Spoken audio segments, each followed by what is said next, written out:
Salut, c'est Quentin. Dans cette vidéo, je vais vous partager un workflow N8N qui permet de générer des articles SEO et qui permet de itérer sur chacune des parties de l'article, pour pouvoir un peu maximiser que ce soit la qualité ou la longueur. C'est effectivement un workflow simplifié de SEO. Pourquoi? Parce que nous, lorsqu'on implémente des workflows SEO chez les clients, c'est plus poussé que ça. Mais c'est effectivement pour vous donner une idée de ce qui se fait, de comment utiliser N8N, de comment utiliser des agents IA pour pouvoir résoudre une réelle problématique. Là, en l'occurrence, une problématique marketing. Donc, commençons directement dans la démo du workflow. On se retrouve sur Airtable. Airtable, c'est effectivement un tableur qui est un peu similaire à Google Sheet ou Excel, mais qui nous permet d'implémenter de manière plus sereine tout ce qui est automatisation. Donc, on va réaliser différentes colonnes. Ces différentes colonnes vont nous permettre de trier de l'information et de pouvoir la réexploiter par la suite. Typiquement, on a besoin d'un titre d'article, de mots-clés, de l'article final, d'un bouton. Le bouton va nous permettre d'envoyer de l'information, de pouvoir requêter effectivement le webhook pour pouvoir lancer le workflow, et un record ID, le record ID qui a cette formule qui nous permet effectivement d'avoir un ID spécifique par colonne pour pouvoir retrouver la colonne dans Airtable par la suite. Alors là, on voit effectivement une petite erreur de ma part, j'ai mis URL alors que c'est pas une URL, c'est un texte long. Donc là, je fais enregistrer.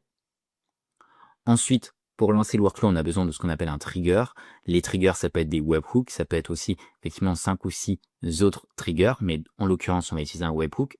On va aller dans Production URL, HTTP méthode get, on va le nommer comme on veut. En l'occurrence, je l'ai appelé SEO démo YouTube. On peut très bien mettre une authentification, mais pour l'exemple, on ne va pas mettre d'authentification.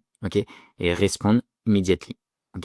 Ensuite, ce qu'on va faire, alors ce que je prends l'habitude de faire, c'est effectivement de générer un ID spécifique. Cet ID spécifique, on va utiliser crypto, tout simplement pour pouvoir utiliser un ID spécifique après dans la mémoire des agents. Donc ça, on le fait au début du workflow avec un simple code. Ensuite, alors ce nœud if, effectivement, il ne sert à rien. C'est le nœud if du workflow SEO en production que j'ai simplifié, qu'importe. On a le premier agent IA. Ce premier agent IA va nous permettre effectivement de rédiger les titres de l'article. Donc, on a le user message, on a le system message. Hop, on peut mettre un max iteration à 10. Donc, ce qui est important, c'est surtout le system message.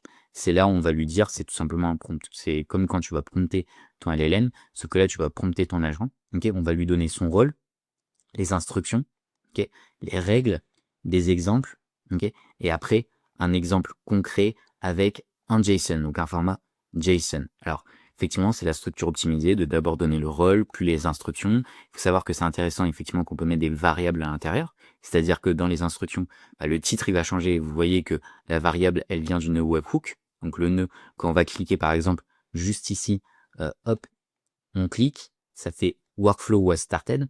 Et quand on va aller dans l'exécution, on va retrouver l'exécution du workflow. Et dans cette exécution du workflow, là, ça va tourner, mais je vais vous montrer juste après, on va pouvoir voir les valeurs à l'intérieur. Alors, je reviens juste ici. Donc, ce qu'on va récupérer, on va récupérer le titre, les mots-clés. Ensuite, on va lui dire de l'analyser. Ensuite, on va lui dire de déterminer l'intention, guide, tutoriel, comparatif, rédiger un H1 accrocheur contenant un mot-clé principal. Et ensuite, rédiger les H2 et les H3, vérifier la pertinence SEO, conclure avec un résumé. Alors, ce qui est vraiment intéressant avec ce workflow, c'est qu'en général, sur les workflows SEO, ce que tu vois, c'est que tu vois 5, 6, 7 LLM de suite, qui vont rédiger chacune des parties. Là, ce qu'on va faire, c'est qu'on va boucler, c'est-à-dire qu'on va découper l'article, et ensuite, on va boucler sur chacune des parties. On va indexer la partie qui a été rédigée pour la rajouter à une variable qu'on va appeler article so far et qu'on va réinjecter dans l'agent IA.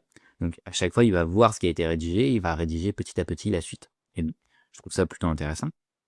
Ensuite, j'ai mis un information extractor, ce qui va me permettre, effectivement, il faut savoir que les agents IA sur N8N, souvent quand on met un structure d'output, donc là, on peut mettre un structure output, c'est-à-dire que l'output à la sortie de l'agent doit être dans un format spécifique, et ça marche pas toujours. Alors pourquoi?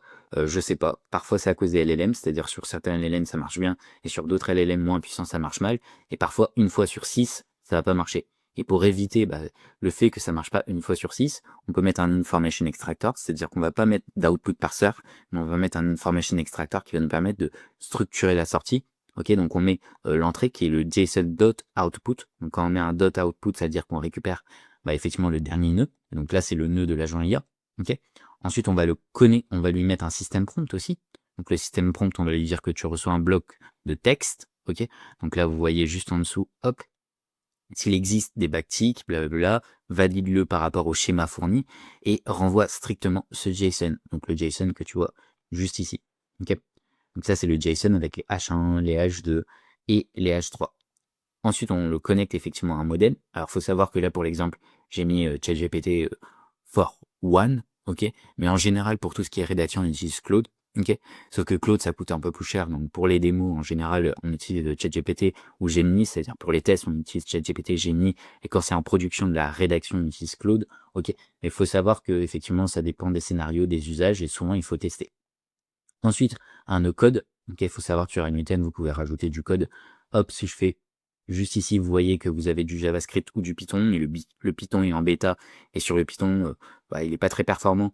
Mais lorsque vous l'installez en self-host, c'est-à-dire que vous pouvez mettre N8N sur vos serveurs, sur votre machine, sur un VPS, ok, vous pouvez effectivement directement coder à l'intérieur. Alors je crois qu'effectivement sur certaines librairies ça marche moins bien. On peut très bien appeler une fonction code qui est stockée dans un cloud type AWS, ok, donc AWS Lambda. On peut très bien juste ici invoke a function au lieu d'utiliser le code directement sur N8N. Et il y a aussi d'autres stratégies qu'on peut utiliser pour insérer du code à l'intérieur des workflows. Parce qu'on se rend compte qu'effectivement, souvent, c'est plus simple d'utiliser du code que d'utiliser les nœuds, même si N8N c'est extrêmement puissant. Ok. Ensuite, une fois qu'on a initialisé le plan et qu'on va retourner à la fois le plan, les sections, total section, keyword, article, so far, comme je vous l'ai dit, et l'index, ok, ce qu'on va faire, c'est qu'on va faire un nœud split out. Okay, donc ce nœud split out, il va nous permettre de prendre l'item et de le découper. Donc là, on va découper les sections. Ok, comme ça, on va envoyer chacune des sections une à la fois dans le loop over item, qui va nous permettre effectivement de réitérer sur chacune des sections. Ok. Ensuite, on a l'agent IA, tu rédiges le contenu d'une section H2 d'article de blog. Donc, comme je vous l'ai dit, ça va rédiger une des sections. Donc là, H2, les subsections H3 qu'on trouve effectivement dans les nœuds précédents. Okay. On retrouve encore les keywords et l'article so far, donc l'article so far que vous avez vu dans le nœud code. Okay, donc on va récupérer cette variable.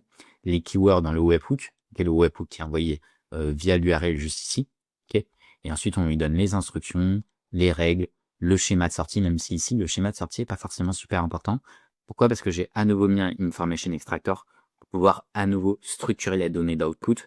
Pourquoi? Parce qu'après, on va faire un append section. Okay.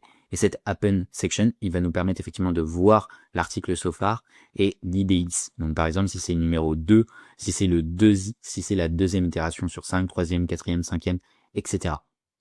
Ensuite, tout simplement, on va l'upload à un endroit, donc un endroit où vous pouvez le réutiliser. Ce que vous pouvez très bien faire, c'est connecter Webflow, WordPress, WooCommerce, Shopify. Okay. Mais là, pour l'exemple, je l'ai mis directement sur Airtable. Ce que vous pouvez très bien faire aussi, c'est le formater en HTML, okay, de rajouter de l'intralinking. Donc nous, on rajoute de l'intralinking, c'est-à-dire qu'on va prendre toutes les URL du site du client. Okay, on va les stocker dans un code et ce code va effectivement aller directement dans l'article généré, va regarder les endroits où ça peut être intéressant de rajouter les URL et de rajouter les URL. Ok, ça on le fait.